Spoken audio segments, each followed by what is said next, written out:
Hello, welcome back to Down with Dragons here on Monsters of Roll on Twitch TV. Season 2, we're back. Woo! Yeah! How's everybody doing? We survived going into 2021. So far.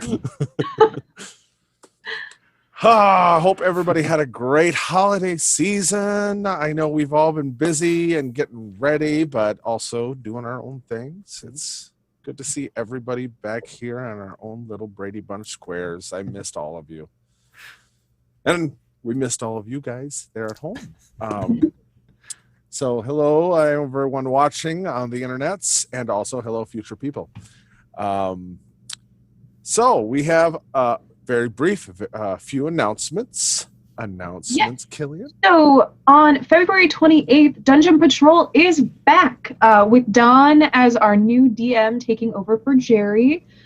So it's super exciting. Make sure you tune in on February 28th. That's also at 7, right, Chris? I think 7 p.m. Maybe? I don't know. Check our information online. Also, our contact information is down below on the ribbon. Make sure you send us your inspiration points for our lovely players here through Facebook or Twitter, and we will dole those out next session. Awesome. And you know what? It's been a hot minute since we've done this, and already I've broken the immersion of our normal show. So let's just take it from the top one more just for me. We're back. Welcome to Down with Dragons. I am DM Scott. With me as always, Killian. I forgot the order. Playing Battle Blood, a ex-con who has spent the last few years in the dank, dark dungeon, ready to... I don't even know what we're going to do. I'm excited, though. And Mick playing Manny the Minotaur, a mercenary who has no idea what he's doing here. Yeah! Chris, playing briefly Theobald Blackstaff, and then we'll be transitioning into a new character. We didn't go over all of that. So for those of you at home, this first episode is going to start us back up in familiar areas, but then very quickly, as we have Chris, as he said, going to be playing a new character in season 2. And so this first episode is going to be kind of a little one shot of explaining some of his past and leading to up to date timeline wise of where we need to be. And thankfully, Mick and Killian have volunteered, whether they had a choice or not, to play side characters that they just got to have some fun and play characters that were a little different.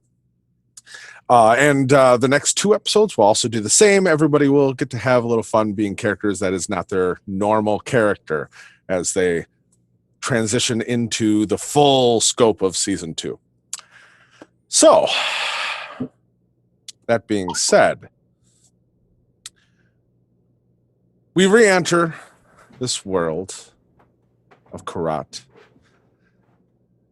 in the river district of Dragonlock. If we all remember from season 1, and if you don't, watch season 1. That's what I recommend. At a symbolic funeral pyre for a fallen hero and friend of the group, Callan Den. The fire is low. The embers warm the area on this cold morning now. Most of those who were in the small group that was in attendance have made their way from here. Those who remain, Maven, in her shifting cloak of greenery that actually is picking up some of the actual embers of the fire, and these flowers are appearing on her cloak and making almost like how dandelions spread in the wind of like firelight, matching the embers. We have Talcia standing close in between Theobald and Maven with a strange new dark wand in her hand. Still looks distracted, but is also sad. Loon, the hulking Goliath. Theobald, standing with his black staff. Theobald, do you have your black staff? Could you get that out? Thompson. No. Could you get the black staff? Pardon me? Get the black staff. Yeah, he's got it.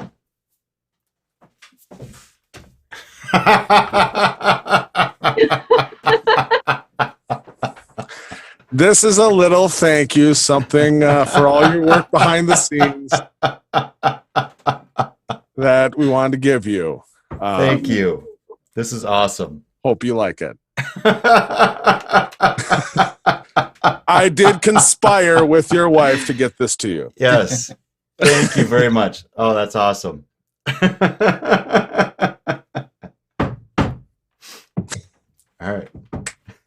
All right. And Silly also is there. You all stand there in the silence, watching the fire and the glowing embers growing dimmer and dimmer. When Loon speaks up, I need to get moving. I still have many things I must attend to. I still have no idea what transpired on this night. And what Zazozan even managed to do, what that means for all of us, and why that army even stopped like it did. But I have people to get back to. I apologize for the horrible accent. Scene. Loon, take care. Offer my a hand, shake. He'll Switch grab over. forearm, yeah. You may set it off to the side, sir. It was It is ginormous. Yes. I'm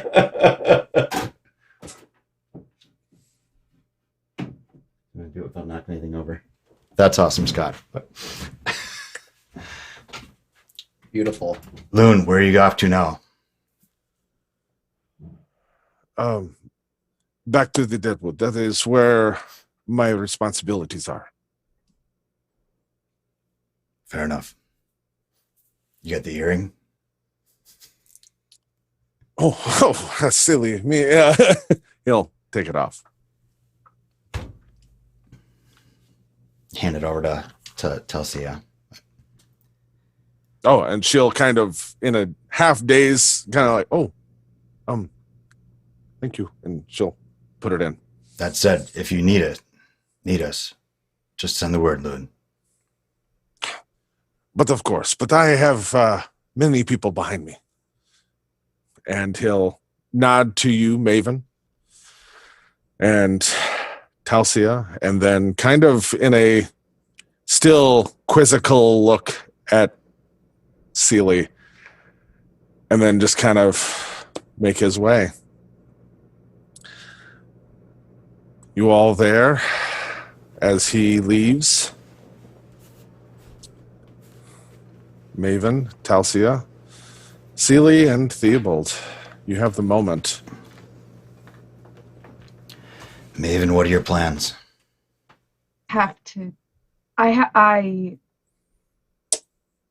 She's having some trouble talking. It's not just me stuttering like I normally do.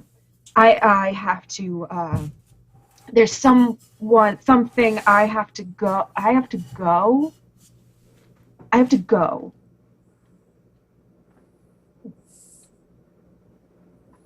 Take care of yourself. And she puts a hand on his shoulder. And I don't think she even knows what to say. She's not a very sentimental person, as we might have gathered. and she pats you on the shoulder. She's like, I have somewhere to, I have to, and she just kind of gestures vaguely up to the Aurora Borealis. She's like, I gotta get out of here. As Maven is struggling to find the words, Celia actually interrupts slightly, and she's like, yes, many things to do, many possibilities. What does it all mean? I normally only seen the chance of today, but not tomorrow. Tomorrow it's mixed with yesterday, and now you have to be able to see all of it at once. The day that you were born, the day that you die, the day you fell in love, and you see just a little warm smile. All of it at once. You can't see any of it separate. You can't see any of it because you're here. That's why you can't see all of it at once. Like ripples. And she takes that rod from you, Maven, and quickly digs in her coat pocket and puts a crystal on it, and then parts of the bottom of the base of the rod you didn't even know were there just slide up almost like a sheath that didn't even know that was there. As it elongates and widens to fit around it, she twists it and then busts it over her knee. There is a brilliant flash of light. Everyone, it's blinding. It's beautiful, gorgeous, and it fills your vision. Not again. It's all that you can see through this, and it's impossible to look away. Except, Maven, you don't see it. Theobald, you don't see it either. No one here can see this light, this blinding, beautiful, brilliant light. But you can. And you hear a voice. Familiar. It's Celia's voice. But not her normal, fractured, and erratic self. The more confident, more self-assured version that you've only seen one other time.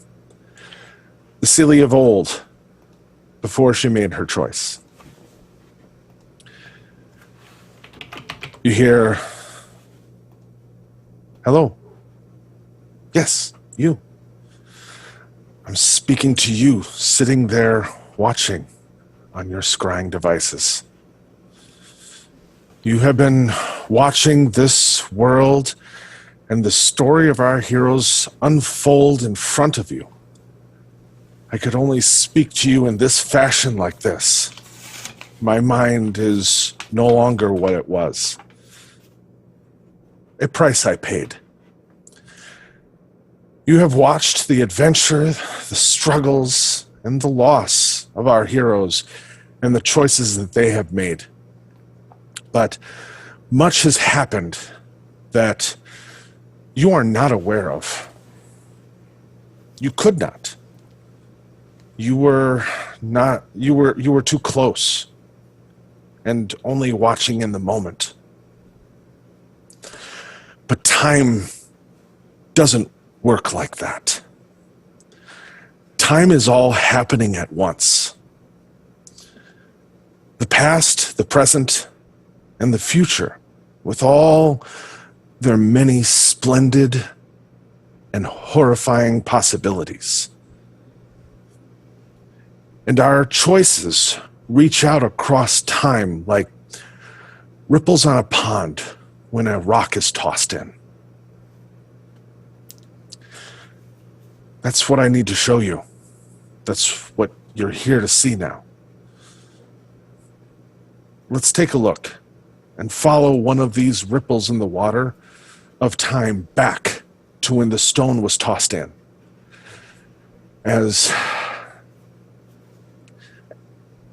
And see what was put in motion for another.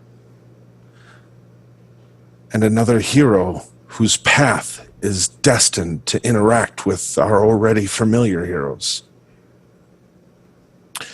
At that time, you'll slowly come back into Karat, high in the air, zooming down. You see the map of the world zooming down over forests, over rivers, across plains, to old familiar ruins of peaks sticking out of the ground,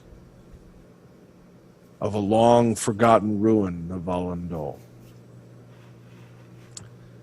Finding your way wiggling down through the dirt and rock and abandoned hallways with the screeches and cackles of weird insect-like ape creatures.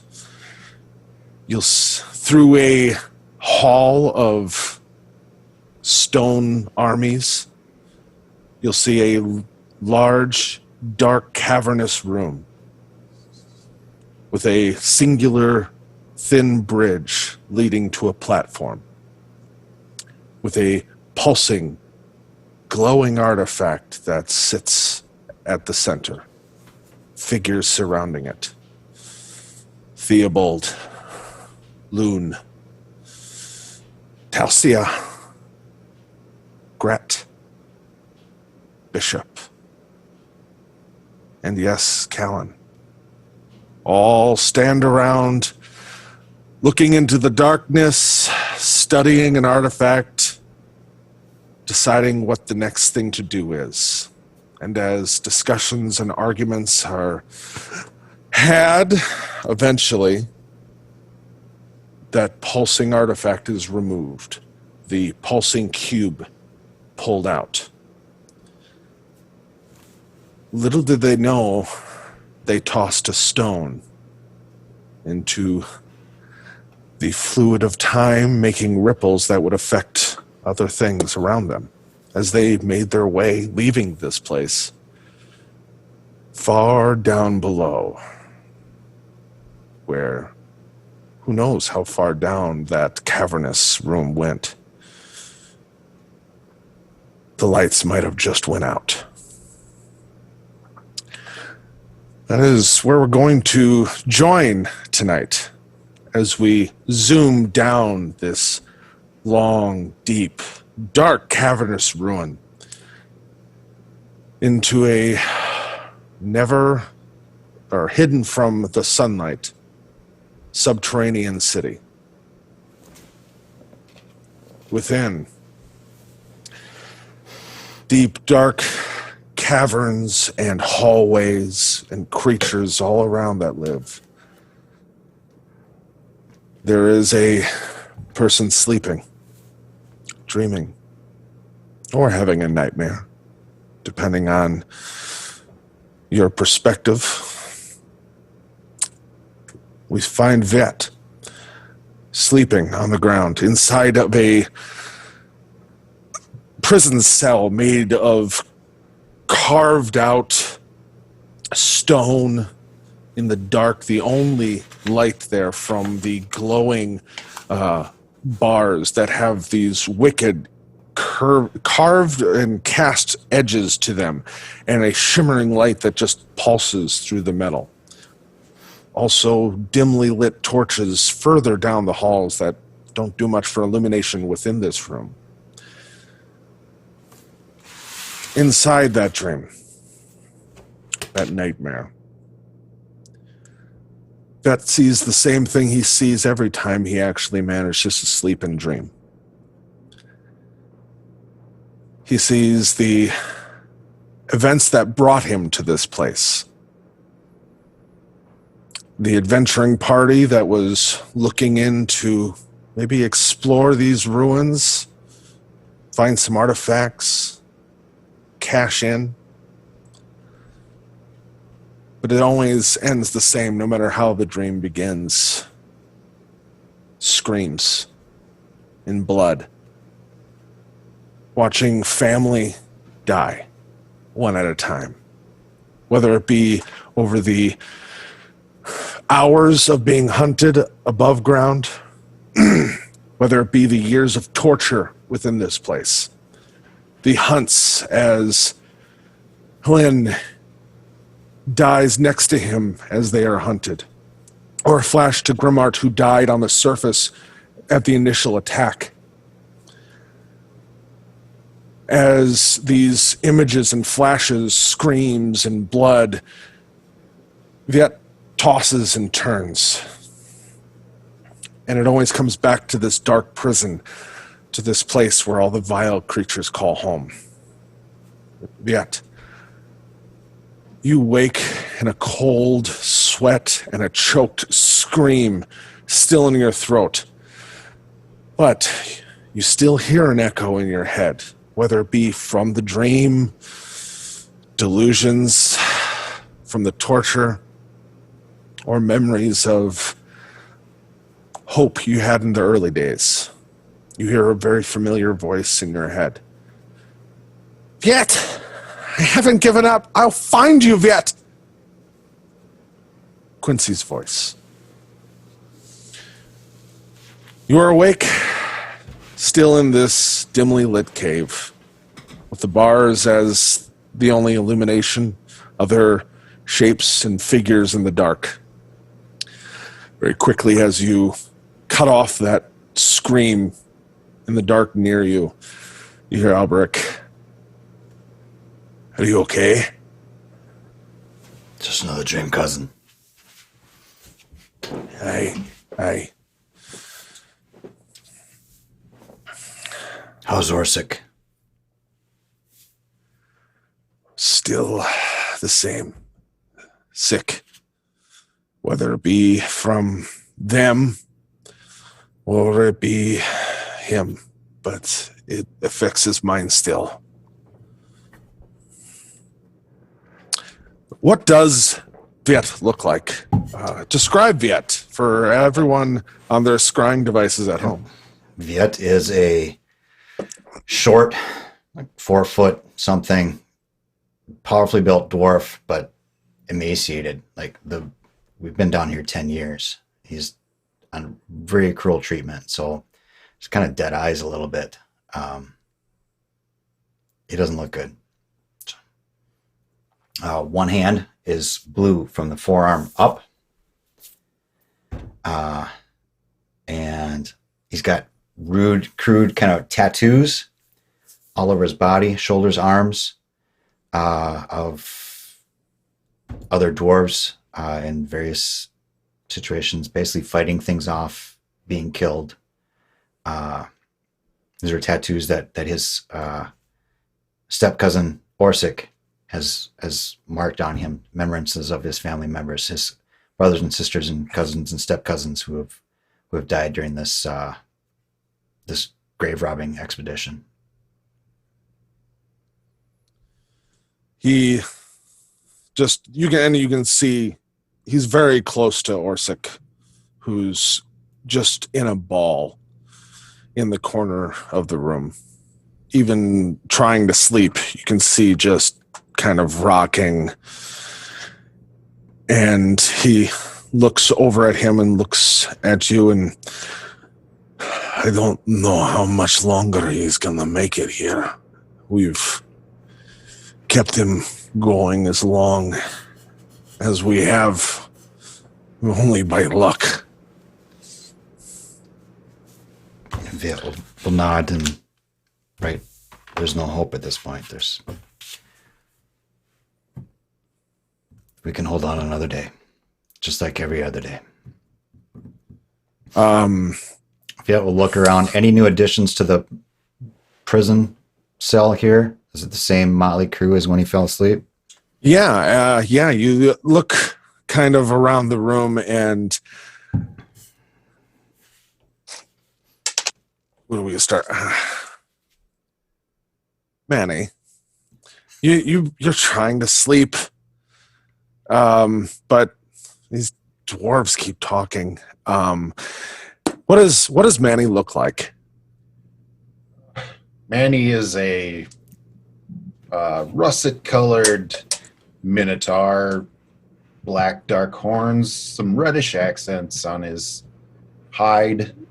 Very tall, of course, being a minotaur, but very emaciated from also having been down here for, man, he doesn't know how long.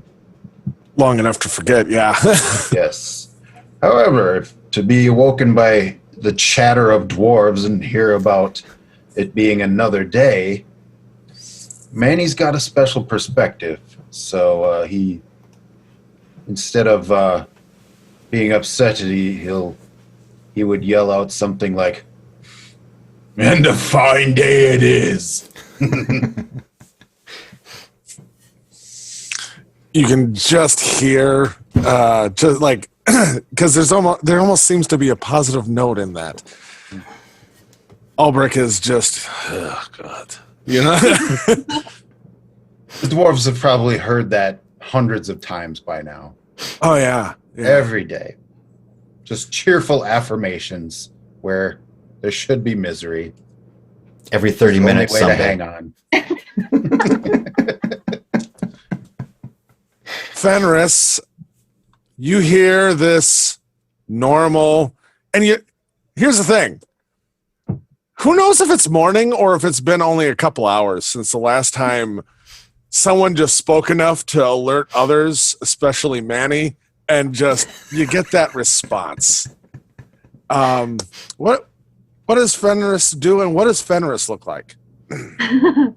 That's a good question. Fenris is about a medium height guy. Probably was once stocky, pretty beefcakey, I'd like to say. Yeah. But again, much like with the other people in this situation, quite thin, a bit more muscle, lots of lean muscle there. Swimmer's body. Yeah, Wow. absolutely. Yeah. Michael Phelps. A bedraggled, half-singed goatee that was once well taken care of, but now there's a permanent scar here from some burn damage, and the hair is just growing on this side of his face. He's got a scar over that same side of his eye, on the same side with the burn. It's just a nasty-looking dude. Like homeless prospector guy. So it's good it's dark. Yeah. He's a nasty guy.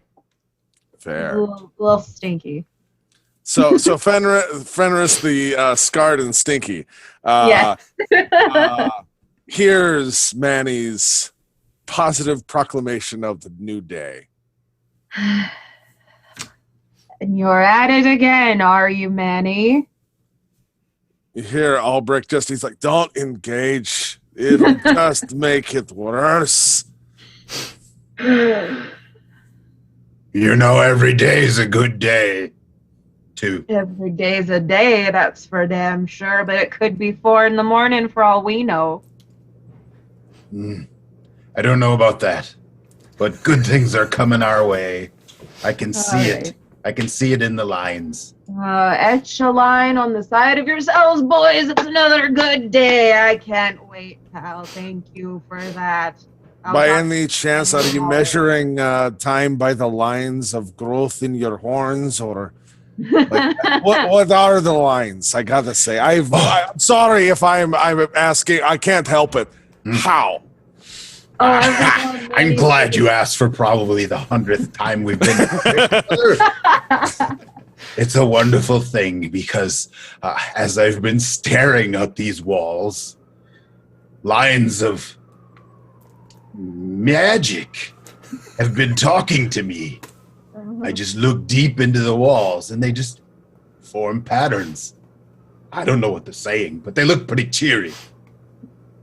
So every day is a good day. I love what he's having. Yeah, next he'll say he's talking to like plants or something. I'm having hunger.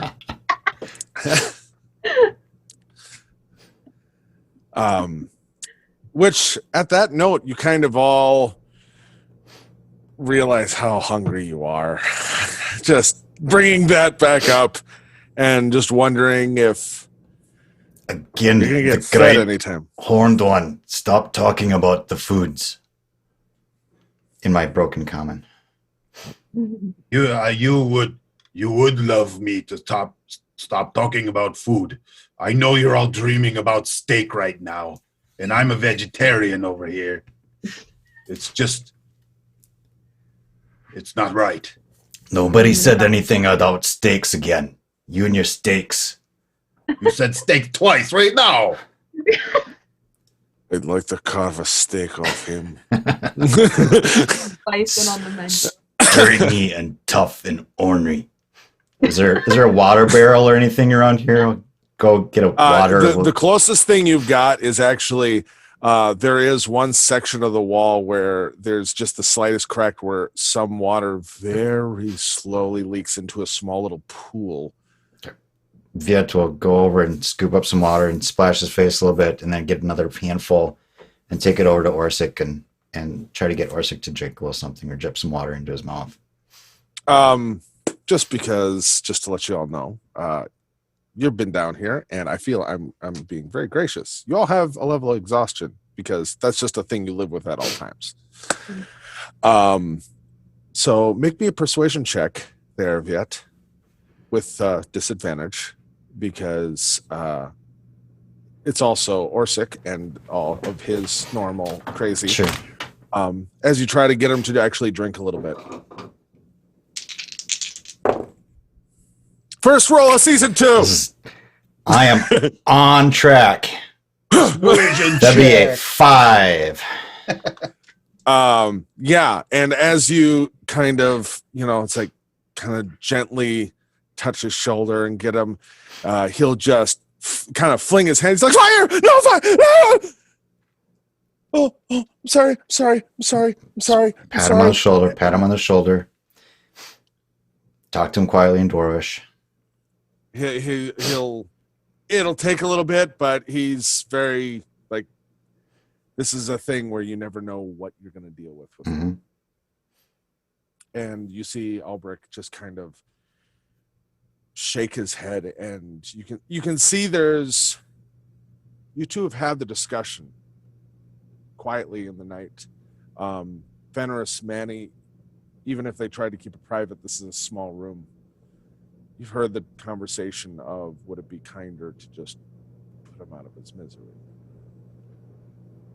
Never comes to a obvious conclusion, but it's also heartbreaking for family to see each other go down this road.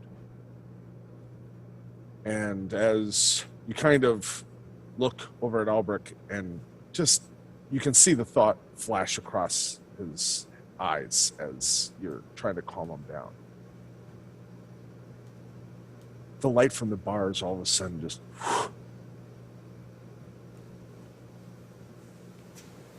Veit will start rubbing in his eyes. Yeah, it's almost now completely pitch black in here. So, human, sorry. Everyone else, at least dim vision, but it's still pitch black, so even your dim vision is really limiting. Can Manny open his awareness to the presence of concentrated magic using magic awareness? Does anything happen there? Roll me an Arcana with disadvantage. Just in general, for the simple fact of, as just for a short description, these creatures that you've been dealing with down here, though yes, in a lot of ways you could think of them almost magical, everything that they do is psychological, though. So it's like it's a very strangely alien magic that they seem to do. So Manny has a feature called Magic Awareness. Using an action, he can look for the presence of concentrated magic. And basically, I'm saying, is there anything different from the days before? Oh, okay. Sorry. So yeah, still roll me an Arcana check with a disadvantage. I'm still keeping that as part of it, but just... Okay. Let's say 11. Okay. So you make your way over to the bars. You tell me how he investigates that, if he's sniffing, licking, how, but you'll definitely get the sense of, it makes me think, you ever licked a battery? Don't be peeing on it again. There's no vibration. there's no energy, there's no flow of current going through this wall anymore. Where, you're never the senses that you've acquired, you're not trained on. That's something that's coming from maybe the torture down here or something. It's a byproduct. You didn't come down here with these gifts as you would optimistically look at them as. Okay. But yeah, there's nothing. So how do you investigate that cell wall? So if Manny notices that they're different in characteristic than before, especially that they don't zap them or whatever they did before, as soon as he knows that, they never discharged or did anything. Like, they shimmered light, but it was like one of those things where no matter, even in the early days when everybody was at their peak, nothing that you ever did could damage them, dent them, flake of metal, nothing. They are as pristine as the day you were originally put in here. The only thing they have ever done is, with the way they're carved, if you would grab onto the bar too hard physically, they would cut you. Beyond that, they have not done any kind of like reaction to anything you've done to you. okay, They have just been perfect cell bars with a small illumination. so the small illumination is gone now. Yep. Okay, That was really your primary light in this room, kind of a shifting disco ball of blues and reds that just shift through the bars. And that's gone. okay, then I don't think the knowledge that they were active before has stopped Manny, because he's a little crazy. So Fair. Multiple he's- years will do that.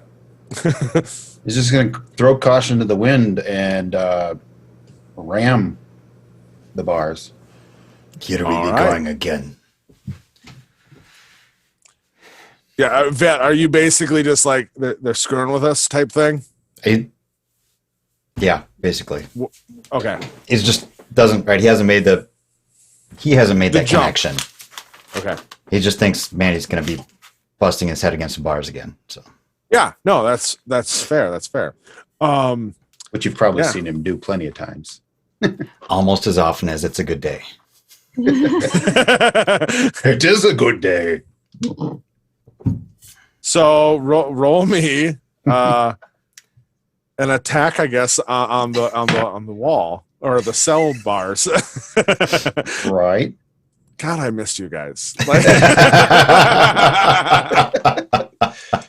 This has Okay. been a thing I was missing, and I didn't even realize it. So attack with horns is that's a nat 20.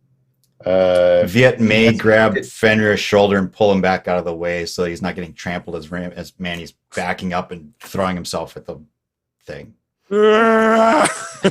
He's Oh doing yeah, you Um, guys. he's You doing guys the can go thing on again. AD1 and look at. I'm rolling on there. You can. So you have a nat 20. What is the total? 26. 26. Okay. Do me a favor. Yes. This part will be disadvantaged, but I'm gonna make it a flat roll because you rolled a nat 20. Mhm. Roll me a strength check. Okay. Boys, we're getting out of here. So I rolled actual dice, and that was 17 total. 17. Good. Roll your damage for me. Hey. That is 8. Only 8 total. No, only 8. Come on. Did you double it? Double the Yeah. dice because of the crit? Okay. Yes. So, as Vet, you kind of pull Fenris back of like, he's doing it again. He, stomps his feet, does a little kick to the side and then rams into it, hits it, and you all see the bars bend in. And then you see him dig his feet in and start to, shake his head a little bit. One of your horns does break off. Hmm. But as it breaks off, you hear the metal rend and it open up, and his head now is sticking out of a minotaur head-sized hole through these bars. Here's Manny.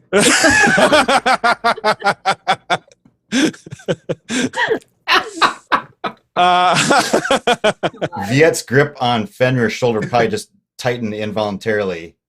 Yeah. Like, holy crap. And Manny, you can see torchlight now at both ends of this hall. he was doing it.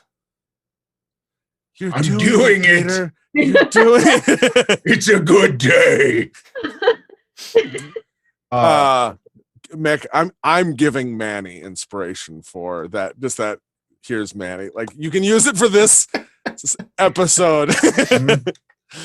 Just an FYI, you have inspiration from me. That was good. Viet will immediately move to the gate and start trying to help pull the bars away so that Manny can get free, and just start helping him try to rip these bars off. Yeah. Anybody else partaking in this frantic effort? I'll help him too. Okay. Either you can all roll, or you can give someone advantage +2, or I've got a lot of strength. Give Manny advantage. Yeah. okay. So cancels your disadvantage, so you got flat, but instead of the +2, I'll give you back advantage. So you have advantage on a strength to continue to bend and rend these bars so it'll fit the rest of your body for sure, at least. Okay. So make that roll. I should probably rage first. Good All right, idea. now we're a little nervous about standing so close to him, but I'm Yeah. doing it. I'm doing it. Hold on. Let me you can make that roll either way right off the bat. I just have to bring up my table. Making an attack roll or what? Well, Strength. you're making a strength check, but because you said you're going to rage. Yes. Okay. I'm going to need you to roll me a D20 because I've added to the actual table. You have now advantage, and I'll give you the advantage +2 because you're raging on top of it. But I need that D20 roll to the side of your wild surge as you rage. Okay. So Just tell me which one's which. Yeah. strength check is dirty 20. And Nice. So as he just he see the emaciated muscles in his neck and shoulders as he digs in. What's the other roll? the D20 roll is a 9. 9. All right, let me look here. 9. Oh, nice. You actually, as he digs in and starts to grab at these bars and push forward, and you see him just, you actually start to see fire shoot out of his nostrils. His horn and half horn start to glow red. And his hoof prints from where he's digging in, anytime he lifts his foot, are leaving, burning into the actual stone and leaving like just a burning like asphalt type of trail behind him as he rips through the rest. And even the edges of the bars where his skin is touching, it's glowing. You, for the next 1 minute, have resistance to fire, and also have a D4 fire damage to any creature within 5 feet of you. Oh, great. So It's getting now you hot guys in all here. backed up, except you were starting to help. So you, in this moment, he rages. You see the fire, and you're trying to help, and all of a sudden it's like, oh, ow, ow, ow, ow, back off. And so no damage right now. Like in the future, though, I may not be so kind because Manny the Minotaur is a wild soul barbarian. Nice. And yeah, and he turns around looking at the opening he made, and even his eyes have fire in them, and he's like, ha ha ha. Are we out? Albrecht still in the corner. You just hear, holy shit. He did it. He's doing it. You see Albrecht starting to get up and put Orsik, come on. Now is the time. We're getting out of here. And go and pick Orsic up. okay, so you just sling him over his shoulder. Fireman carry. Yeah, and immediately you Try all to pat kind him of as I'm doing it. make your way out, and as you join Manny in the hallway and give him a wide berth, because you just feel that heat radiating off of him. Fenrir can see a little bit maybe now. Yeah, absolutely. You see, like, kind of looking both ways down this hallway, Albrecht just, you think they're messing with us, or is this real?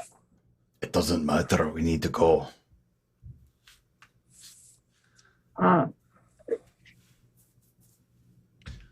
Hey, Get out of here. all right, and just kind of looking at both hallways. I mean, you've been down here long enough.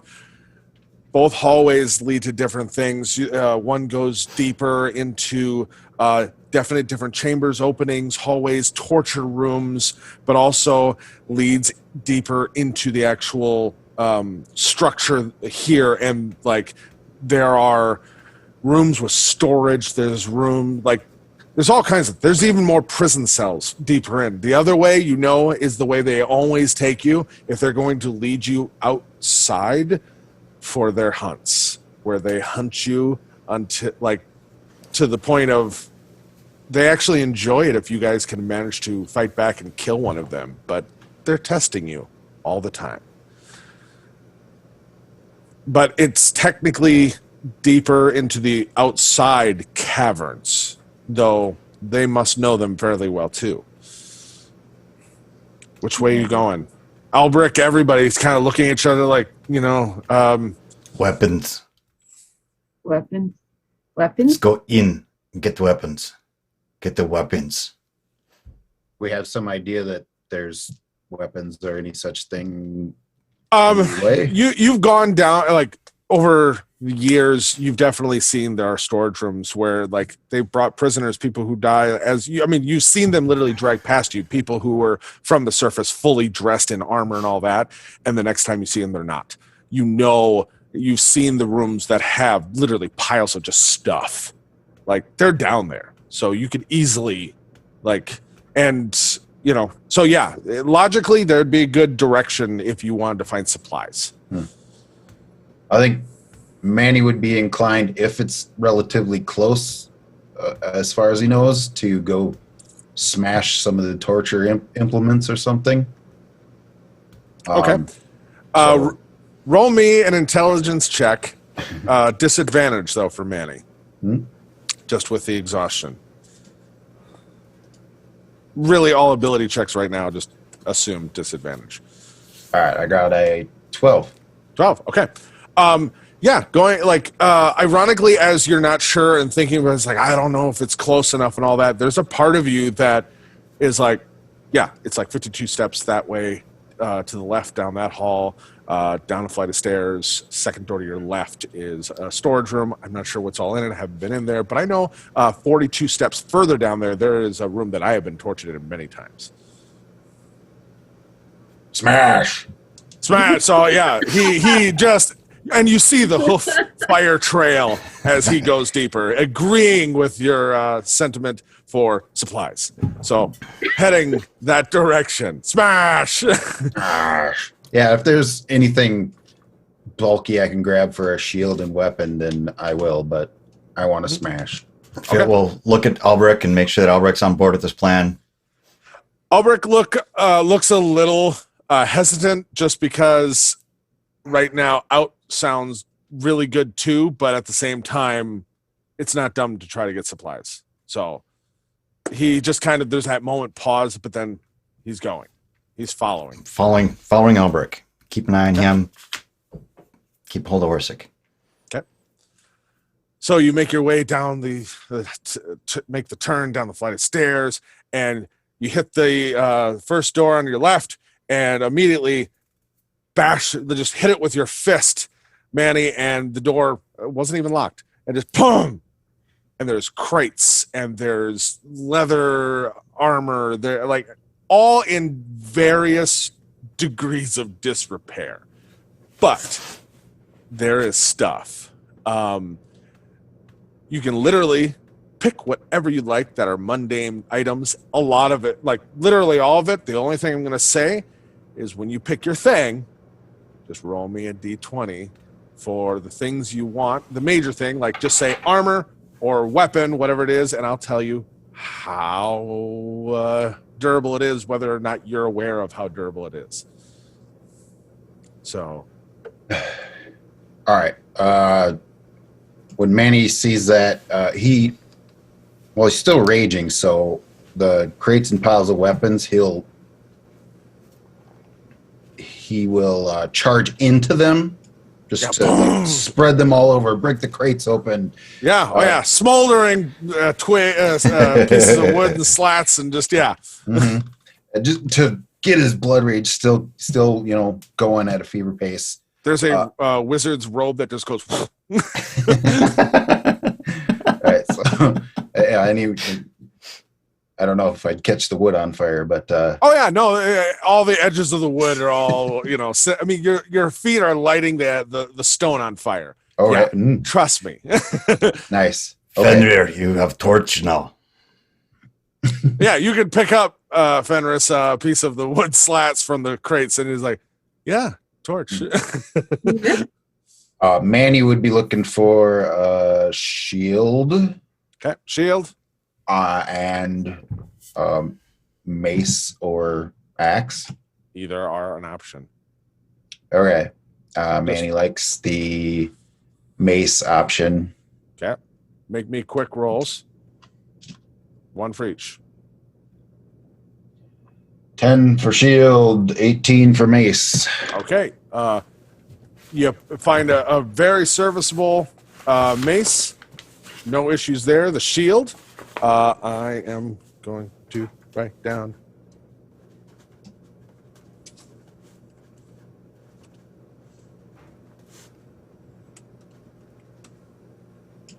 Okay. I've got that for your shield.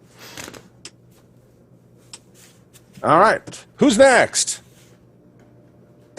Fenris. What are you looking for? Swords. 2 swords, please, and thank you. 2 swords. I dual wield long swords. That's fun. All right. Roll me 2 d20s. Okay. That's a 4 and an 8. 4 and an 8. Okay. You find 2, and just the part of it might have been the fact of limited vision, but they're right there in front of you, and they're kind of pot-marked blades, but you find 2 large khopesh, kind of that Egyptian-style swords. Really good for slashing. Whoa, I'm excited. Any armor? Yes, if I can find some heavy armor. What kind of even heavy if armor? it's just a breastplate. Okay, a breastplate. Roll me a d20, because, there's a breastplate right over there. Oh, hell yeah. They've killed a lot of people. So, you find a really good breastplate that actually has some nice inlays, that actually has some engravings, and even like kind of that Roman leather tunic style attached to the bottom of it. It's real nice. Wow, fancy. Yeah. What else can I loot? Do I have shoes?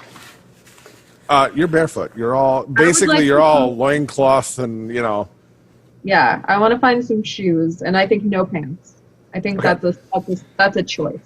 Okay. You don't have to roll for that. You can easily, as people are grabbing some stuff and all that, like, ooh, shoes or sandals or whatever, you can find some stuff. Something to cover my feet, yeah.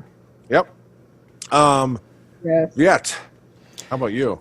Shield and a warhammer and like a pack that may or may not have rations in it, like somebody's backpack or something like that. Just Okay. Make me a D20 for the 2 items. 5 and 14. 5 and 14. Okay.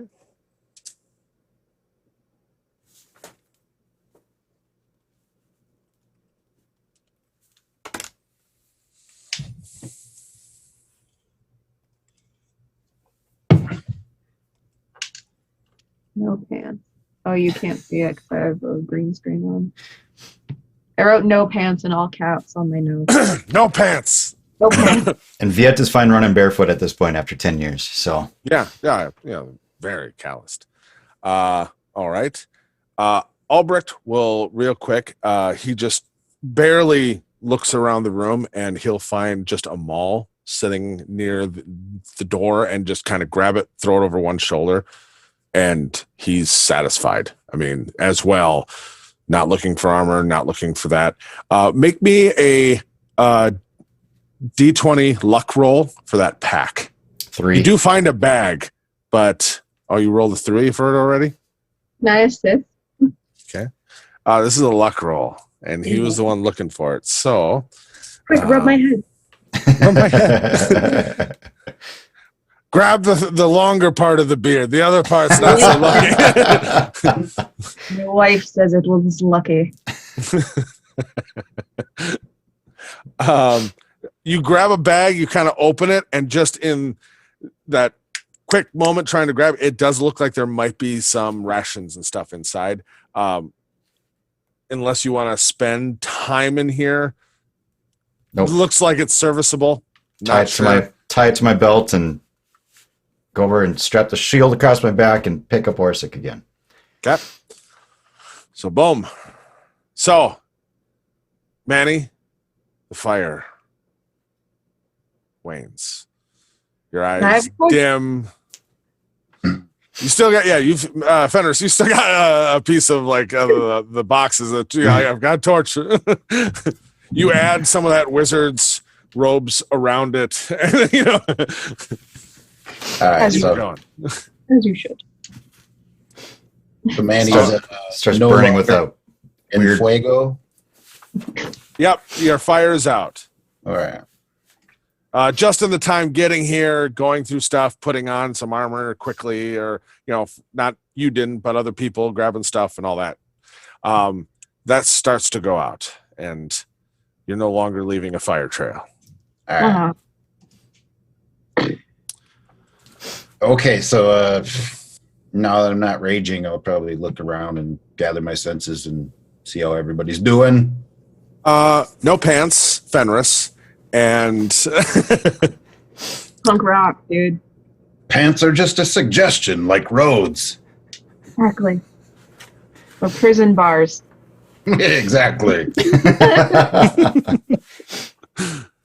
Even Veit will probably laugh at that point. all right. Maybe it tinged with hysteria a little bit, but And over on your shoulder, even like as you start to laugh a little bit, you just hear, I'm gonna die. So you all start moving. You're moving out, and you start to make your way quietly through. Everyone, make me a stealth check with disadvantage. Disadvantage, you say? Oh, exhaustion's a bitch.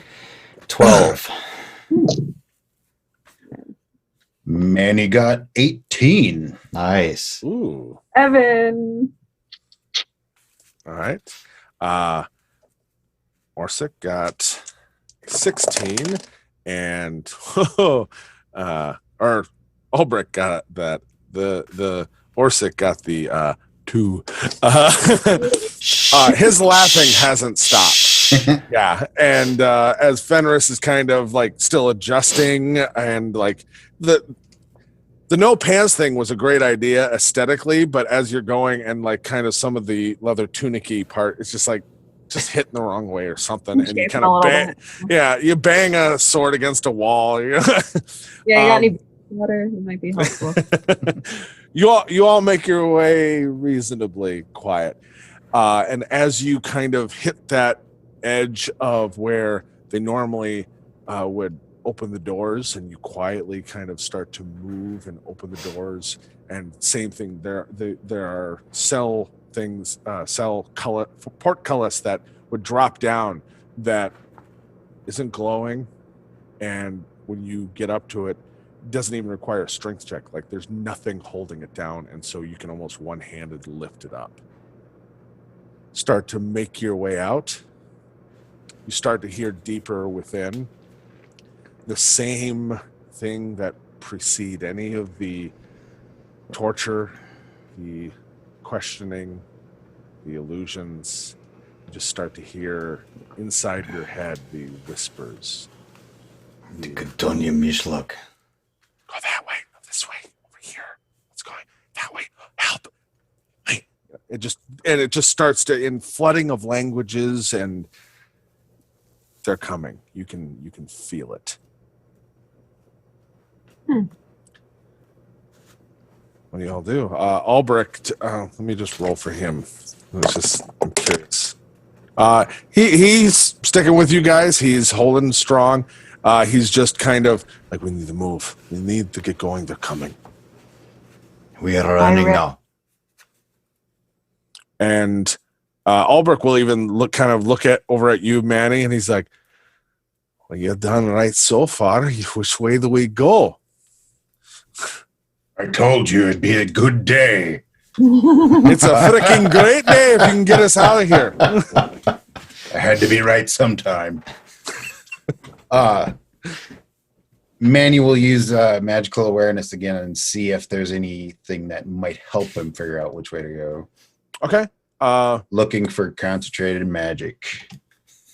Okay. That is as an action. Open awareness. Yep. Just make me an Arcana roll flat. Mm-hmm. Really? Yeah. Trying to get into character. No, I'm with it. I am with it. Pick the right one. I just love it so much, and it's so ridiculous that that's the one. Yeah, that feels right. Season 2, everybody. Maybe on the internet. Manny's Arcana roll is a 10. All right. So you tell me how Manny takes this, as Manny kind of opens him up to the chaos of all that magic. It feels like you're on the open range. The sun's setting behind you. The glow of the sun silhouetting you. All of that energy, all that chaos, though it has receded compared to what you're used to, it's all behind you. Doesn't give so much a direction here except wide open plains. Whatever is magically anything is behind you. All right. Yeah, I know. It's both helpful and not. Don't look back, boys. Let's go. And Manny, if we were trying to be stealthful, he'd... Your call. Are you going stealthy, or are you just charging forward? And as well, you still have some of that uncanny knowledge, because these are still underground caverns. Right. That is just considered the outside for you guys. Gotcha. Yeah. So heading away from the magic, right? Yeah. I would hope. Yeah. Everyone make me a wisdom saving throw. Oh, come on. And just having the feeling that maybe there's something still out here gonna play with us or something. Yeah. Manny will try to draw as much aggro as he can for whatever's out there by beating on his shield, roaring, and just running forward, leading the way. What a cool Okay. dude. To think I Awesome, Manny. So wisdom saving throws, everyone. 14. 16. Show up. Sure. 3.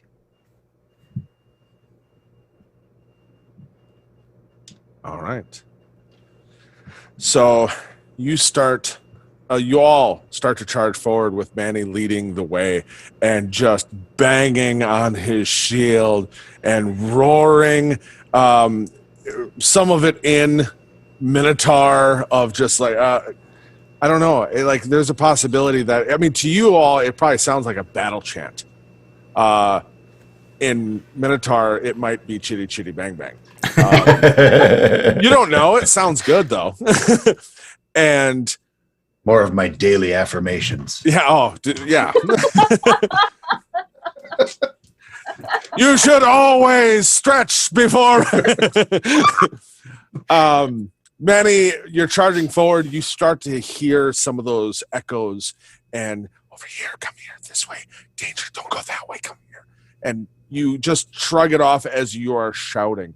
Fenris, the same thing. You start to, there's a few steps where you falter and slow down, but you focus on Manny and keep moving forward. Veit, you and Albrecht both, as you're running forward, start to slow down and get the feeling that ahead of you, that they're going to cut you off. You know they're going to cut you off. They're coming. This is all a trap. This is just another way to get all of you to go on that hunt again. I'm ready to fight. And you start to slow down. And suddenly, Albrecht just puts his hand in front of you, Veit, and the ground opens up. And this crevasse starts to extend in both directions.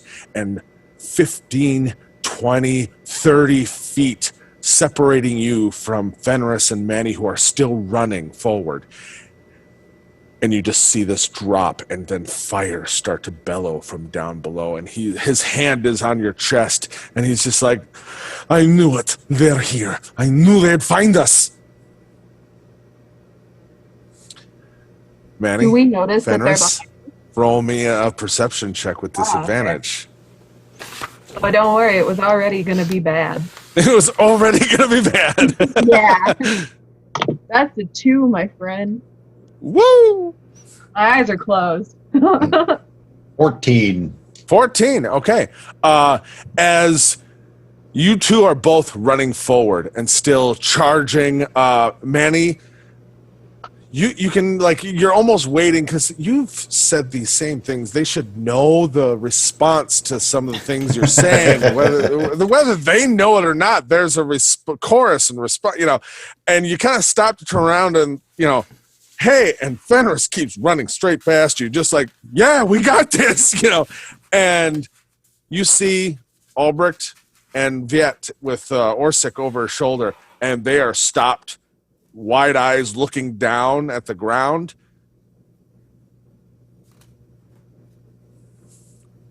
Veit, there's just an open crevasse in front of you with fire bellowing from below.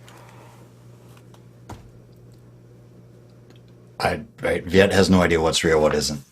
So he'll This is start very backing. real. He'll start backing up from. You feel the heat starting Yeah, to bellow starts up. backing up from this. We are cut off. Fenris, you start to hear this. Good luck. Yeah, and Albrecht will kind of, don't wait on us. This is our chance. Go. Just keep going. And he looks down and then looks back towards the doors you all came out of in the distance. We'll find our way someday. Well, how big is the crevasse? What crevasse? Oh, Yeah, you're looking at them and they're talking about some divide and looking like they're teetering on an edge. And Is the chasm still growing? How wide is the chasm? right now, Yep. I mean, it's about 35 feet right now. Okay. To the sides, it's 50 on each side, still expanding. The heat and the fire you can still see growing down below. And this is kind of an open area. Can we try to try to outrun it? You could try, yeah, absolutely. Albrecht, let's go. Start moving. Start running. Yep. Okay, so yeah, Manny, as you're in that moment of kind of confusion and like, what are you talking about? Why won't they just come? They just start to beeline to the left, and they're staring off towards their feet as they're running and moving. And you see every now and then they kind of skirt back and keep moving. And Albrecht is like, it's almost like it knows where we're gonna go. What are you doing? Come on, it's our day. It's a good day. The world is a better place because of you. He's saying this in Minotaur. You're worthy of love. Come on.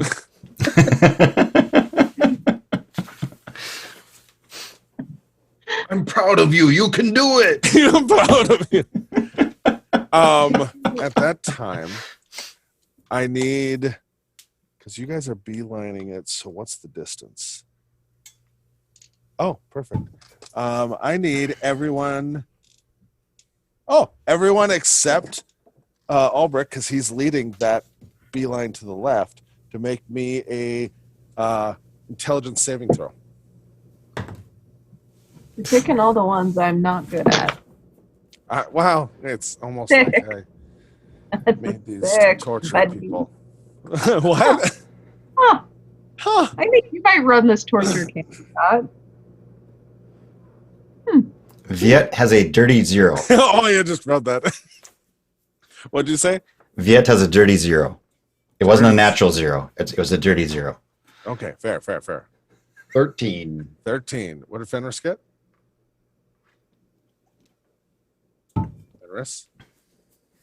Fenris? What? I got a 4. 4. Okay. I didn't hear what you said. Or no, sorry, a 6. I thought it was a -1. It's a +1. And Orsic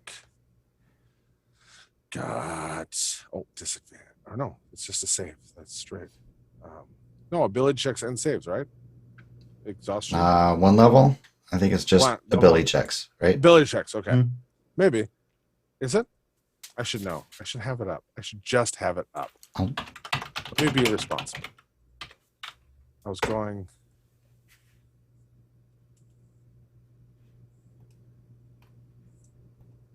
There it is. At level 1, it is ability checks only. Okay, not saving throws. That's level 3. Never mind. So sorry. So Orsic somehow succeeds. So he's just still doing his own little half sleeping, laughing. Oh, that's amazing. So I need to roll damage because as you all are kind of arguing, you Albrecht and Veit, they're running to the side. You all take 12 psychic damage as your head starts to just feel like there's a spike being driven into it. And you are all stunned for the next minute. Oh. Ew. Very quickly, as this, and the thing is, for you, very quickly, it feels like an agonizing length of time. Roll me another intelligence saving throw, everyone. No, it went so well the last time. I know, it's amazing, but you all get to do it again. 10. 13. 10. Manny? 2. 2. Again. Roll it again. Yep. Okay. You all failed again. Well, yeah. So this stunned continues. 14. I'm just getting a gauge of how long it lasts. 31. 30. 18. 18. Manny, that nail through the forehead is finally removed, and you kind of start to look around. Everyone is on the ground except for Albrecht and Orsic. Orsic is kind of half laying, half sitting on the ground and kind of crawling, scooching, kind of lobster crawling backwards as Albrecht is dragging Veit back, continuing to the side, and you can see he keeps looking at the ground like it's dangerous. Dragging him back, and you can see now slowly walking towards you. You see this figure in this, like, you've seen them in your nightmares, you've seen them face to face. This creature that is pure white, like albino, and you're familiar. Hopefully, everyone's seen the. God, your smile with that thing is so.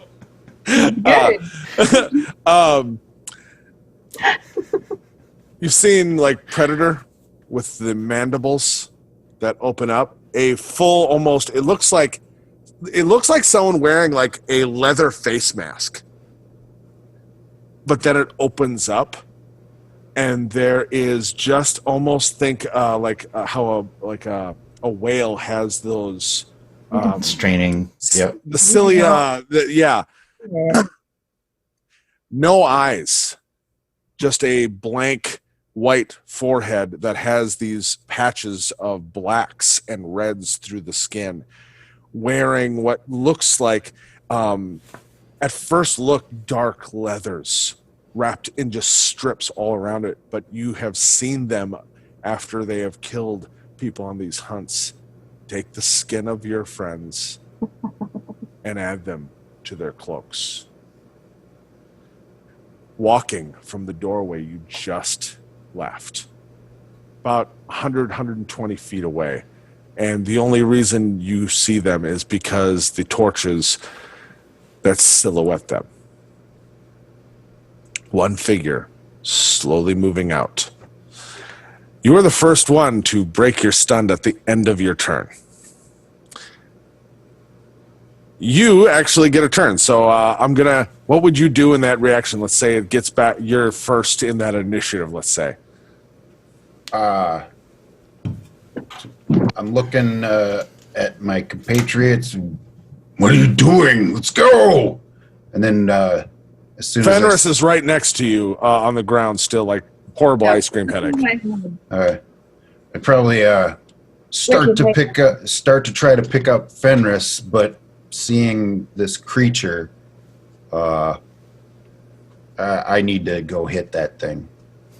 Yeah. Roll me a wisdom saving throw, and we're going to call this a fear check, because as strongly as that part of you wants to hit this thing, there's another part that has dealt with years of torture at the hands of these things. We're going to say anything above a 12 is going to be you fight through that moment of seeing them and just fight, or it's flight. Manny may have been shaken for a moment, but he rolled a 16, so onward. There we go, Manny. So Manny charges, movement, double move, 60 feet. You're halfway to hit. 80 feet. Oh, 80 feet. Yeah, that's right. Barbarian. So 80 feet. You're closing range, and it's not moving. It's not looking like it's perturbed. You can't even tell if it sees you, but you're just charging it, and it's unmoving, unflinching. Yeah. Fenris, Veit, roll me another intelligence saving throw. 13. 9. Yeah, both of you still just stunned, dealing with this pain in your forehead. Manny, there it is. Roll me attacks, rage, whatever you're going to do. It's your close that distance. Yeah. So attacks will be... I suppose I'm going to... Hold on. I got to give it its turn. That's only fair. It's done. Your turn. Okay. So I will just close the distance, attack with the mace twice. Are you raging? No, not. Okay, just Not asking. yet. Just asking. So you can first reckless one- if you want. First or- one, reckless attack. Okay. So you have advantage on the attack. Yep, and that'll be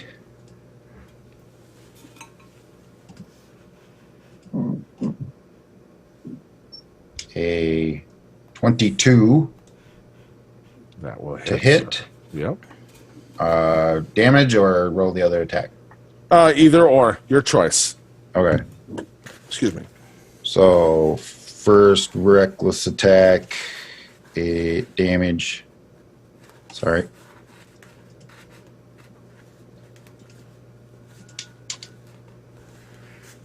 Is 7 plus.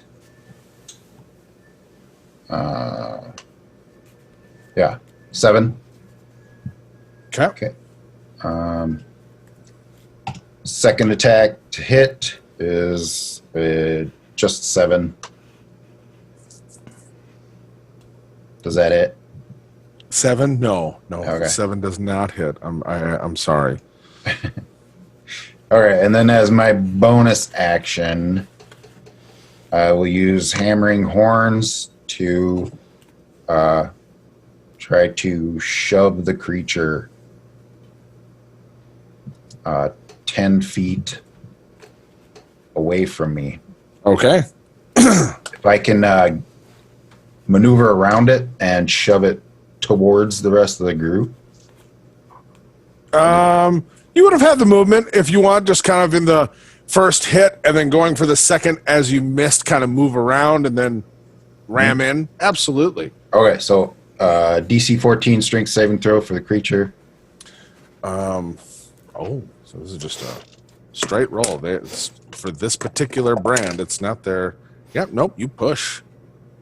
All right. So That's 10 Manny's feet turn. towards the group. Yeah, and the first hit, it just hits and it barely reacts. As you swing again, it actually just lifts a hand and you feel almost like your arc is diverted. You go with it and then ram into him with your horns, and it actually staggers a few feet and then turns and looks at you. And I need you, sir. Yes. Because in that moment, I need to make a uncheck. Yeah, natural 19. Concentration on the things it's doing to other people. That makes it. And there it is. How heavy? How heavy? Make me a strength check, please, and this would be disadvantage.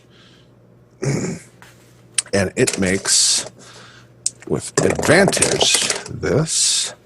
So that'd be... so the DC for this is 23. Because it's competing rolls. Well, my first roll was a 23, but I got a 6. 6. So as you do that, and all of a sudden its head whips and turns, and you are lifted off the ground. Oh. 5, 10, 15, 30 feet in the air. And it's just eyeless face looking at you, and you can just see that leathery mask just start to separate just the slightest bit as it's adjusting. Everyone roll me an intelligence check again, except you, Manny. You've already made yours. I got a 19. 19. That nail is pulled out. I want to do some slashing. You will eventually. Hold on. That was at the end of your turn. Yeah. I know. 4. 4. Ugh. If Fenris, you're waiting as for a you- good intelligence roll, it ain't gonna happen I'll on this. just slap you around. Fenris, as you start to kind of focus, just as you're hearing the the roars and grunts as Manny is attacking. And then you just, as you lift your head up and look at the direction of the sound, you see Manny being lifted off the ground, and one of those figures, those creatures, just eyelessly looking at him. Make me a wisdom saving throw for that fight or flight. Same DC of 12. Because there they are. 13. 13. You barely keep your shit together. You see that Albrecht is still dragging Veit back and trying to make their way off to the side for some reason. They could come to you, but for some reason they don't. They just keep going to the side. Orsic is actually about 40 feet ahead of both of them, doing this weird crab walk backwards and looking towards the same direction at the ground, and every now and then you see him actually skitter to the side a little bit more, and him just like, no, not today, and backing off. What do you do there? We'll give you a turn before Manny's. I want to slash this weird faceless creep. Okay, go charging in if you want. It'll take you both move and double move to get halfway there, because he's a little ways back, but you can make your way. I'm going to... I'm looking through my cool attacks. This is a cool character. I want to use my 2-weapon fighting, blah, blah, blah. I can add my ability modifier to my damage of my second attack. Sick. So fun. Sick, nasty, cool. And I already have all of that in my equipment, so that's nice. Okay. What I want to do is ask you a question first. So I've been in contact with these creatures before. I've seen them many times. Yeah. Okay, so I have this one ability called Know Your Enemy. If you spend at least 1 minute observing or interacting with another creature outside of combat, you can learn information about its capabilities compared to your own. So like strength score, dex score, con score, armor class, HP, total class level, if any. And with how long you've been down here? Yeah. I'll let you pick 2. You tell me what 2 you want to know. Okay. I want to know their current HP. Okay. For this class of creature, their general HP, I'm not going to tell you specific because I do roll a little bit for if they're, depending on who they are. Right. But their general one is between about 70 to 85. Okay. All right. So they vitality wise are not slouches, but they are not horrible monsters of, HP soak. Okay. So I'm going to come at them. What's the second one you want to know? Oh, yeah. Total class levels, if any. No, wait. I want to know their AC. Just kidding. I want to know their AC. You want to know their AC? Sorry for the hand movements. I got excited. Their standard AC without any augmentation that they can and do, whether it be physical, magical, or illusionary, is 15. Because they have many things they can do to circumvent or add to, or, which you would know. I won't tell you what they do, but I'll tell you 15 can be adjusted. Yeah. Okay. Sick. So I'm going to go in 2 swords. I'm just trying to get him to let Manny go. That's really it. So it'll take all of your action and movement to get halfway there. Sick. If you want to get all the way up to him and then be able to next turn actually do things, you'll for sure have to action search. I'm going to do that. Okay. So this round, you can get basically up there to where he'll maybe consider you a threat potentially. Good. I am a threat. Good. Yeah. And just... pent up rage of 10 years of confinement with these losers. I'm not going back in there. Sorry. I did my nickel. I ain't going back. Exactly. Okay, Manny, you are being lifted in the air. No. In Minotaur, I'm saying to myself, I deserve joy in my life. And I go into a rage. Okay, And roll me that d20 for rage. for the rage. All right. And I'm up in the air, right? Yep, you're about 30 feet off the ground. Okay. So what I'm trying to do is throw my mace at him. Okay. For the rage first. Okay. Is there a roll for the rage? It's just a bonus action. You're raging, but you're a wild soul, so I need you to roll Oh, a yes, d20 yes, for yes. the. Yep. No, I know. It's How still. could I forget the wild magic table?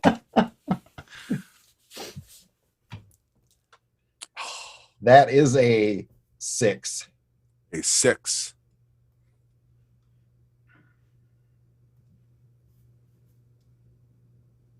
Okay. Until your rage ends. So basically, all of a sudden, as you scream out, and you can roll that attack as well. I don't know if you're reckless, but you can throw that attack. We'll 100% do strength for it. Okay. Make your roll, sir. All right. So just a straight attack roll, or Yep, straight attack Okay. roll. Well, I mean, you're a minotaur. I don't care, Dexter. You're throwing a thing. You're throwing a big brick down at a thing and letting gravity help. okay. So both of my rolls were at 12. Okay. So, it has to make a Constitution saving throw, which is not one of its highest. Does it say?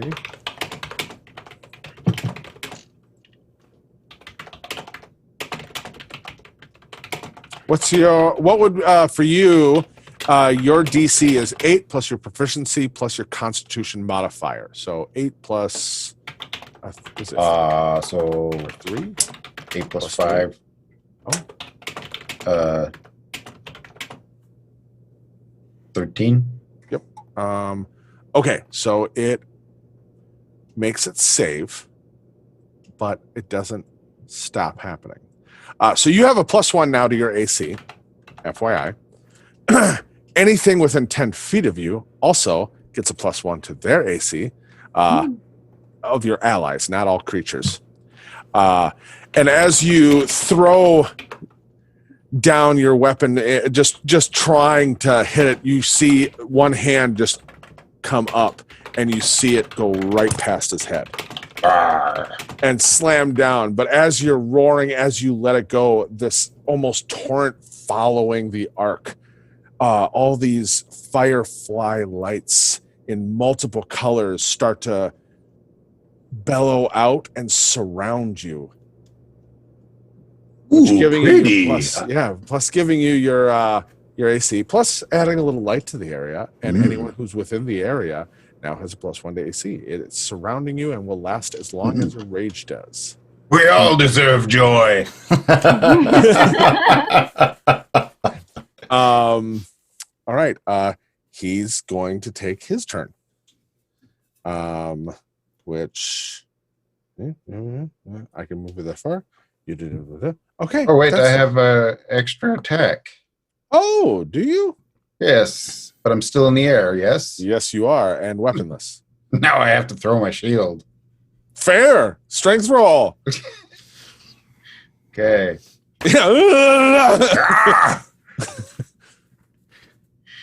Okay, that is a 14. 14. Just the hands here as that went by, and then as you throw that, it just one finger. Just and goes the other way. Ah. And then hearing Fenris come running, you just see its head turn and look at you and drops its fingers. I give him the finger. Oh no, you might not have time. As I'm going to use this. No, there's no proficiency with this because this is definitely a improvised weapon. That is.